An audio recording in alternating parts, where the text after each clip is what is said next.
Yes. It basically, the government-funded NGOs are a way to do things that would be illegal if they were the government, but are somehow made legal if it's sent to a so-called nonprofit.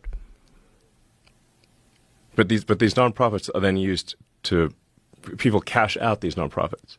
They become very wealthy through nonprofits. They pay themselves enormous sums through these nonprofits.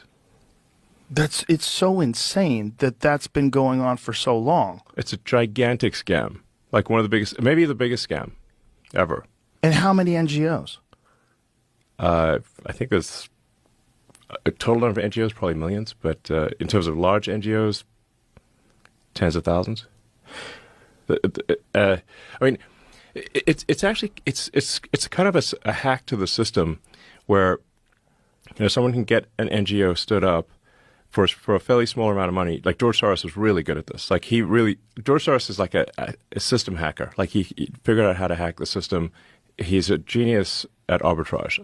I mean, these days he's pretty old, but a genius at arbitrage. So he figured out that you could leverage a small amount of money to create a nonprofit, then lobby the politicians to send a ton of money to that nonprofit, so you can take what might be, a $10 million donation to a nonprofit to create a nonprofit and leverage that into $1 billion NGO. And a nonprofit is a weird word. It's just a non-governmental organization, and then the government continues to fund that every year, and it'll have a nice sounding name, like the Institute for Peace or something like that. But really, it's a graft machine. And what are the requirements with that money?